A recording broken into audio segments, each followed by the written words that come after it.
YouTube, and thank you for tuning in a hair video via Nia. I'm Nia, and in today's video I'll be giving you 10 tips on how I grew out my natural hair to help you grow out yours.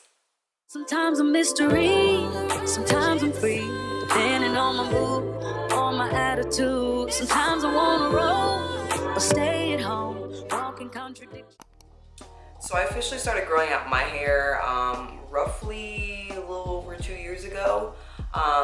I say roughly because it was a lot of trial and error and bad hair days and ponytails and stuff that I had to go through in order to find the right regimen for my hair. So with these 10 tips, I hope that it can help you in growing out your natural hair. Tip number 1, have realistic expectations of your hair.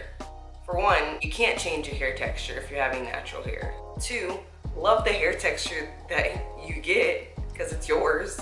And 3, learn your hair so you can love your hair even more. Okay, story time. When I started growing out my natural hair, I thought I was gonna have like, you know, those curly girls, you know, like where they have like the perfect little ringlets. I thought it was gonna be long. I didn't think it was gonna shrink. I didn't think it was gonna stand up. I thought it was gonna fall down. I had some unrealistic expectations about my hair, and boy was I disappointed, just because I never saw my hair in its fullest potential, and I love my hair now. Tip number 2, time. So I take one day out of the week to focus on my hair. Honestly, it doesn't take the whole day, but I just make sure that nothing's planned so I can focus on my hair and get the hairstyle or to look the way I want it to look. And that's just for self-care, for self-love. Like, I want myself to feel good and look good, and my hair to be good as well and be healthy, period. Also, I take about 10 to 15 minutes at night to wrap my hair or like get it prepped for the next day, and about 5 to 10 minutes in the morning to take my hair down or whatever, or style it how I want it that day, or just throw it in a ponytail. If you take the time out for your hair, you will reap the benefits, honestly, because I'm definitely reaping the benefits. I love my hair, and I'm glad I took the time out to actually do my hair and make my hair healthy. Tip number 3. Honestly, I have a love-hate relationship with tip number 3. Wash day. So like I said with time, I take one day out of the week to wash my hair. Yes, I wash my hair every week. Some people do every other week or every day or every other day. I do it every week because I know my scalp will get real itchy if I don't. So if I don't wash my hair every week, I will get scalp buildup and my pores will be clogged, my scalp will be itchy, and my hair will be very dull and brittle.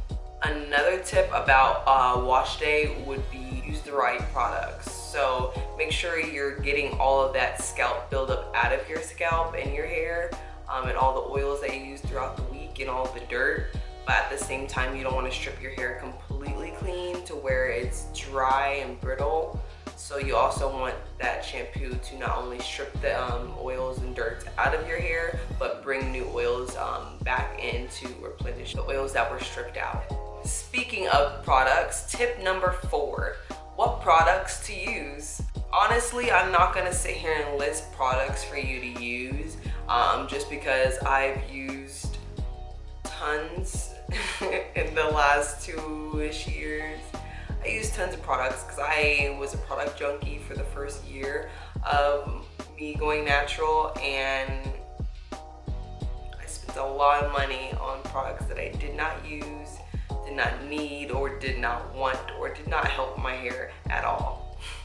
The first thing I would recommend for you when choosing products is to find out your hair porosity. To figure out your hair porosity, all you have to do is rip a piece. Why does it sound horrible? Rip a piece of your hair out. I don't know, it sounds like weird, like I'm telling you to grow out your hair, and I'm like, rip it out. You can take it out of your brush, I guess. Get a piece of your hair, and not tell you how to get it, just get a piece of your hair and get a cup of water and go ahead and just put the strand of hair in the water. After a minute or so, if the hair floats, that means you have a low porosity hair and your hair does not soak up moisture or water very well. If it sinks, that means your hair soaks it up extremely fast, and that's could be good and it could be bad depending on what you're using and how you're taking care of your hair.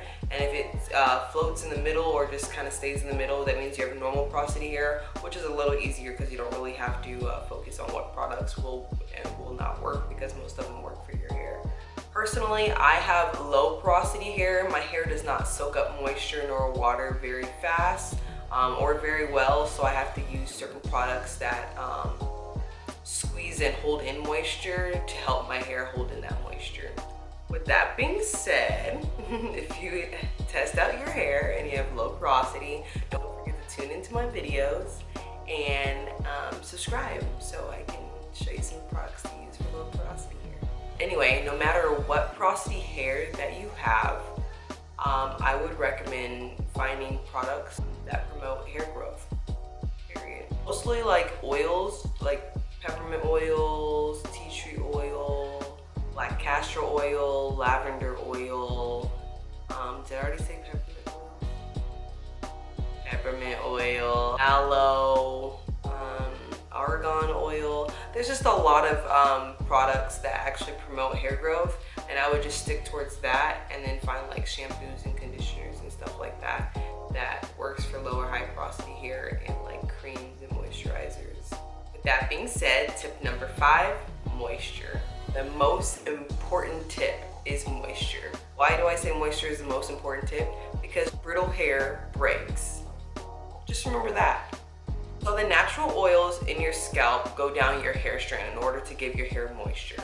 When your hair is curly, it's harder for the oils to go all the way down to the ends of your hair. So the ends of your hair gets more dry and more brittle, and that's what breaks off. So as your hair is growing from up here, it's breaking off down here, so you're not seeing any hair growth. After a shampoo and condition, I would probably put in leave-in conditioner, L, all my oils, O, and a cream, C. And then probably a gel, but I don't know if that counts as moisturizing. So when it comes to moisturizing, just use the lock method. Or you can switch around the C and the O, the cream and the oil. I like to put the cream in after the oil so it holds it together with the gel.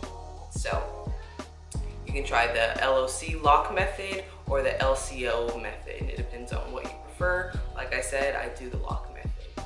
Moisturize every day. Every day. Every day put some type of oil in your hair or some type of cream or some type of moisture that holds in your hair so your hair will not break off. Period.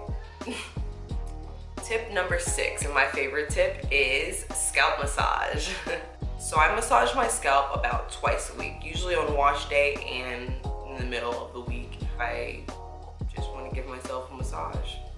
I would say to massage your scalp for about 5 to 10 minutes or longer if you prefer. Like sometimes when Logan's over, I make him do it for hours. I have this vibrating scalp massager with like rubber ends that like go into your scalp and kind of like exfoliate it for you.